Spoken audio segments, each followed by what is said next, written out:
Hey everybody, HomeSliceHenry here, and today I leveled up in Pokemon Go. I saw the many comments asking me to do my routes, and they're finally complete, and I'm level 72. As a warning, I'm very unlikely to level up again for a very long time, because I just don't really see a point in needlessly purifying shadows, but for now, at the very least, I have leveled up. In today's video, I'm going to be showcasing a premier option for the Scroll Cup, Shadow Kingdra. Scroll Cup is a Great League meta where only water, fighting, and dark type Pokemon are allowed, and Primarina has been banned. And the combination of insane pacing and really good damage output makes Shadow Kingdra a go-to threat. So without further ado, let's hop into the matches, and in game number 1, I lead Shadow Kingdra into a very bulky Pokemon, which is Toxapex. I'm going to farm up 19 Dragon Breaths, go for the Sludge Wave catch, but my opponent shows great patience, holding on to their energy, and now sending out a shiny Galarian Moltres. This is amazing for me. Obviously, my Gastrodon in the back wants nothing to do with Galarian Moltres, and Galarian Moltres does not have a great matchup into Empoleon. I could have fired off the Hydro Cannon and taken the knockout, but I wanted to get myself as low as possible. So this way, if my opponent decides to let it go, they're not going to get a lot of farm on whatever they bring in. They're going to be no shielding, I win switch advantage, and that means that Toxapex, with all that loaded energy, is about to get absolutely destroyed by Gastrodon. You may notice I've made a bit of an unusual choice with this team, and that is to run Earth Power on Gastrodon. I do think in this meta, where there's Pokemon like Toxapex, Pokemon like Kingdra that have water resistances, I think it can actually be very, very helpful to have Earth Power on Gastro.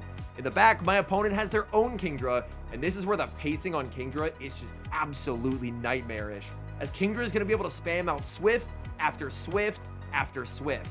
Now, my opponent is not quite in Swift range, but they're very, very close. So I can fire off Swifts number 2 and 3.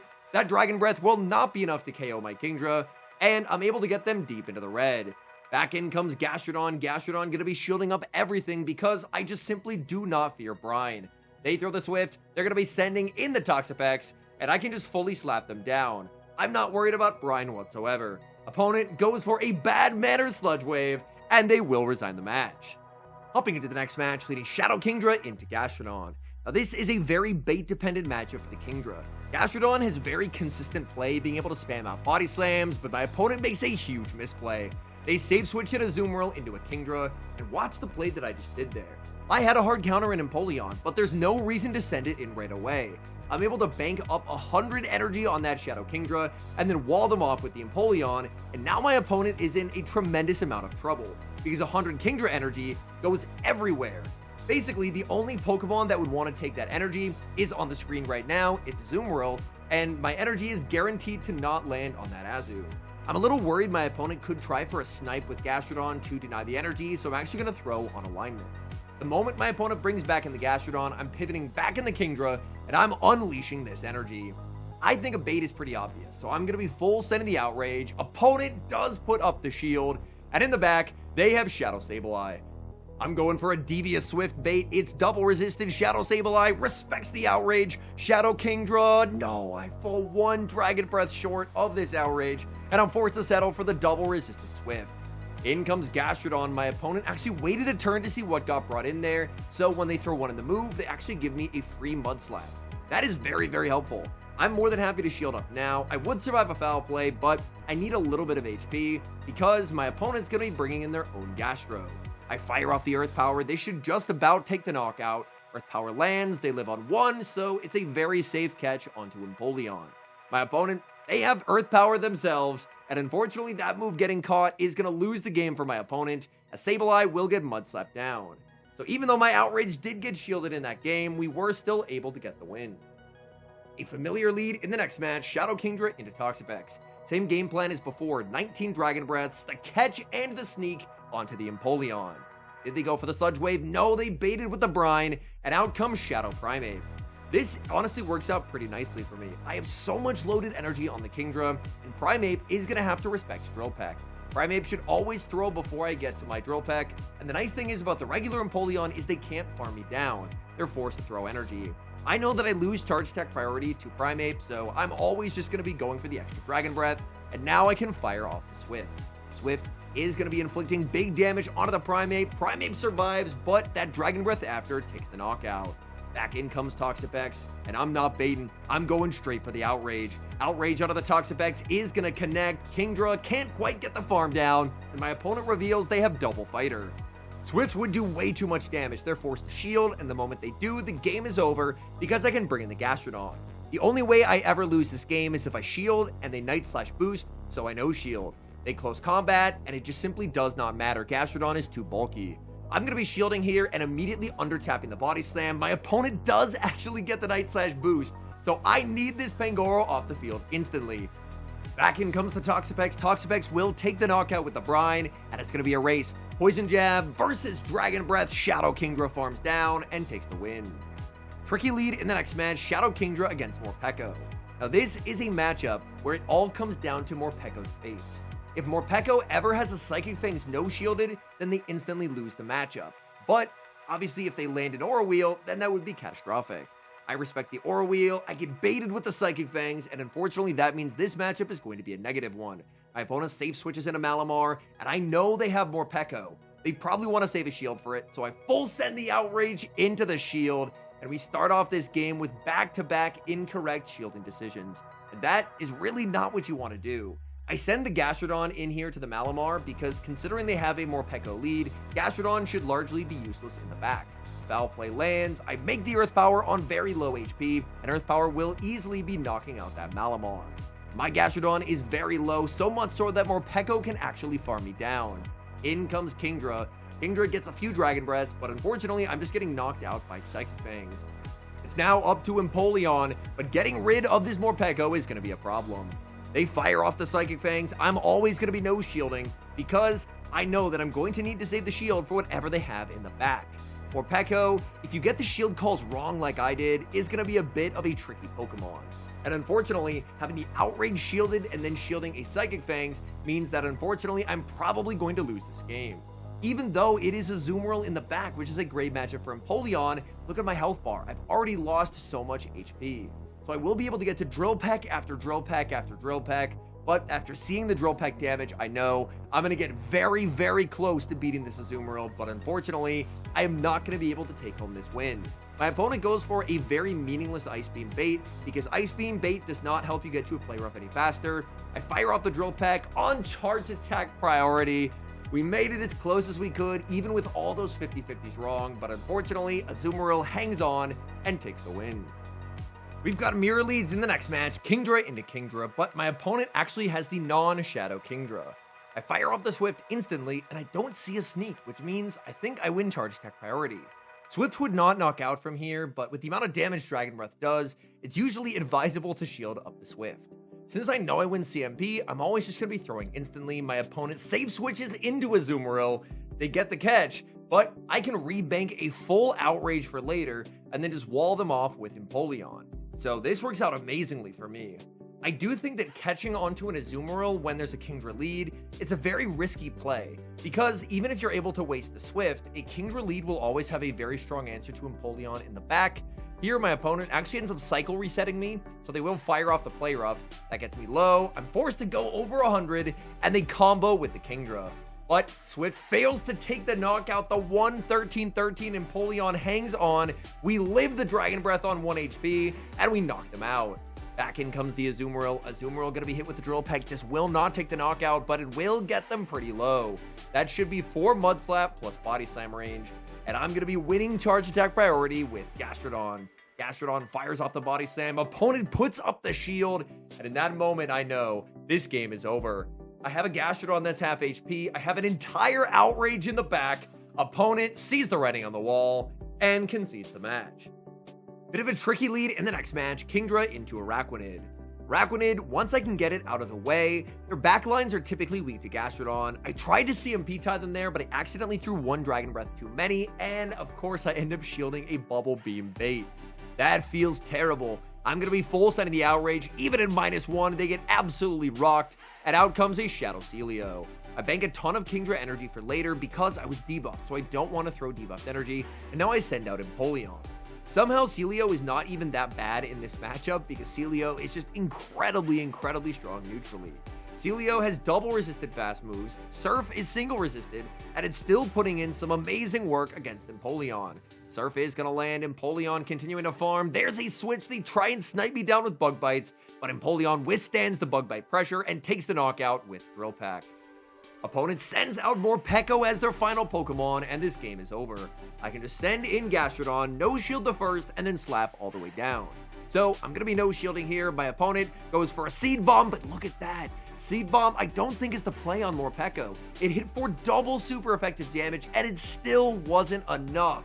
That failing the one-shot in my eyes means that Seed Bomb is not a move that should be used on Morpeco. I send in Kingdra, and I'm just going to be able to Dragon Breath everything down.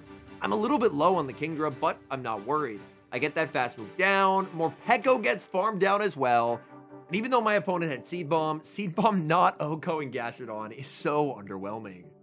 We see another familiar lead in the next match, Shadow Kingdra into regular Kingdra, and again it looks like I do win charge attack priority. That is really nice for me. Swift is going to be shielded up by my opponent, and I'm more than happy to shield back because I know I win the CMP tie. That means I'm going to be able to dictate switch advantage or shield advantage in this match. My opponent doesn't CMP tie, so it looks like they're probably just going to try and go for a farm down. Swift is going to be shielded. They fire off energy, and I just decide to let it go. It looked like I was lower HP than them anyway, so they probably have a better ranked Kingdra, and I'm just going to bring in Empoleon and look for the Metal Sound down. My opponent makes a last-second charge attack. I'm not sure if that was damage registration error or not, but we do lose a little bit of HP, and out comes Gastrodon.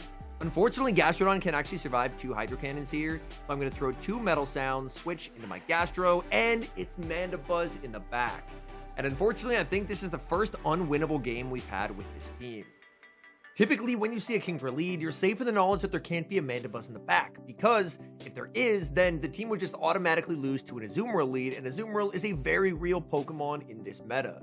So, unfortunately, I don't think this is a particularly well-structured team from the opponent, but it doesn't have to be to hard counter me. But I'm not giving up. I'm still going to try and play it out. My opponent does end up CMP tying, which I do think is a bit of a misplay, but unfortunately, it's not going to be enough unless the Gastrodon is in Hydro Cannon range. I know a Mud Slap landed on it. If it's in Hydro Cannon range, which it might be, then there's a chance to win. It all comes down to this. Hydro Cannon into the Gastrodon, and they survive on 1 HP. We almost found a way through Hard Counter City, but unfortunately, it's not to be. We get the farm down, but Mandibuzz is able to make it to the charge attack and take the win. We made it as close as we could, but unfortunately, it was not enough. We move to the next match, back in familiar territory, leading Shadow Kingdra into Toxapex once again. I'm again going to execute the exact same game plan here, throwing 19 Dragon Breaths and going for the catch and sneak. I do think that having very precise catch timing to try and get sneaks is a very important part of the game because it's a way to just get free energy. So now the Primeape is not going to be able to CMP time me with a close combat and knock me out. Instead, I actually outpace. Drill Peck is going to be shielded. My opponent makes a catastrophic error and they end up CMP tying me.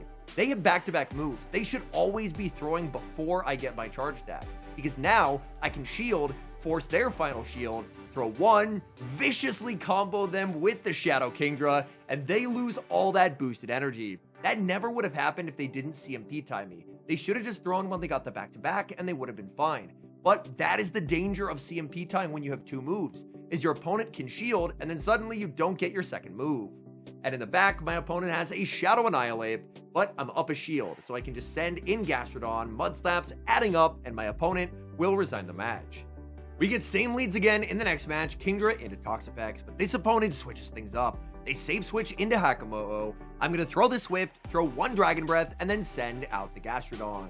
I want to try and maximize as much energy as I possibly can get on the Kingdra without having that Dragon Tail land. Hakamo-o goes for a Brick Break. Brick Break does do more damage this season, allowing Hakamo-o just a little bit of extra damage. My guess is they're Brick Break and Rock Tomb, and they do throw the Rock Tomb here. I'm now at the back-to-back Body Slams, but because of that attack drop, will they hang on? They hang on 1 HP, but now it's my Gastrodon's turn for the 1 HP survive. In comes Toxapex. Unfortunately, I did not click the Body Slam in time, and in the back, they have Como-o, and this game is over. My opponent ran a team triple weak to Empoleon, and unfortunately, here is an Empoleon. So there's just not a way for my opponent to win now. They end up throwing on alignment, but realistically, the timing of the moves that they throw do not matter because they're just getting swept by the Penguin. Empoleon will fire off the Drill Peck. Drill Peck is easily taking the knockout. My opponent sends back in Toxapex, and they will concede the match. Hopping to the final match, we've got a very cool pick from my opponent as I lead Shadow Kingdra into Malamar. Malamar is a Pokemon that I did try for a little bit in this cup, but I did move away from it pretty quickly because I think it's very difficult to build a Malamar team that doesn't kind of automatically get swept by Morpeco. That's because Malamar is just so bad into Morpeco that it's very difficult to build a Malamar team that doesn't have a Morpeco weakness in the back. Here, I'm able to get a shield and some pretty nice damage, and I'm just going to send in the Gastrodon to basically use the Gastrodon as a damage sponge and set up the Empoleon with 2 shields to sweep. Superpower does inflict some serious damage. Out comes Kingdra, and this is where Earth Power will be clutch. Earth Power into the Kingdra, gets no shield, and Kingdra gets rocked. Kingdra should fire off energy, but they just don't. I don't know if they accidentally overfarm too much, but disaster for the Kingdra as they don't get any of their charge stacks. That's going to allow me to get an Earth Power, and now, with Empoleon being up 2 shields, this game will be a win. So this opponent actually making me eat my words. They technically don't have a weakness to Morpeco in the back, but Kingdra doesn't have an amazing matchup there either. They fail the catch, and they will concede the match. All in all, I ended up having some very nice results with this team. I didn't have a single negative set across the battles that I played with it, and I think across the 4 sets that I played, I believe I went 15-5. I think it was 4 4-1s and a 3-2. So overall, the team ended up performing very, very well. It was kind of 3 Pokemon that I threw together without knowing a whole lot about the meta, but as it turns out, I feel like they have some pretty nice synergy. It is a triple water team, obviously with the Water Dragon, the Water Steel, and the Water Ground. But since these Pokemon share 0 weaknesses among them, it actually ends up feeling like a very balanced ABC style team. I do think potential weaknesses for this team would be a Morpeco lead where they're able to successfully Psychic Fang's bait. That could be a bit of a weak spot for this team, so if I saw a Morpeco lead again in the future, I think I'd probably just throw the Swift instantly, and then as they farm up and throw, just call the bait. Because if they end up nuking me, I can bring in the Gastrodon, try and make life uncomfortable, try and get Empoleon energy to win endgame, or if they end up throwing the Psychic Fangs and I no shield, then I'm just in a winning position. But obviously, I wasn't quite sure of the matchup the first time I played it, and then ended up costing me the game. Additionally, I do think Shadow Annihilate could be another bit of a difficult Pokemon to encounter, just because Shadow Kingdra is very, very fast to Swift, but obviously Swift isn't really going to do much for you against the Ghost Fighter Annihilate. So I think those would probably be the 2 problematic matchups for this team. If I had to save switch something out of a bad lead, which we saw a few times, it was the Empoleon, and that 19 Dragon Breath and then catch onto the Empoleon to catch and sneak versus the Toxapex proved to be a really consistent play, as getting up just that little bit of energy, even the time when I didn't get the catch and my opponent held onto their energy, if you're able to flip switch mid-game with Empoleon, then you can align that Toxapex to your Gastrodon, and then there's just not really anything that Toxapex energy can even do. Anyways, thank you guys so much for watching. If you enjoy watching content like this, please do consider leaving a like on the video, and subscribe to the channel if you haven't. And an extra special thank you, as always, to our channel members here on YouTube. The support guys provide is genuinely so appreciated. Thank you guys oh so very much. And until next time, I've been HomeSliceHenry.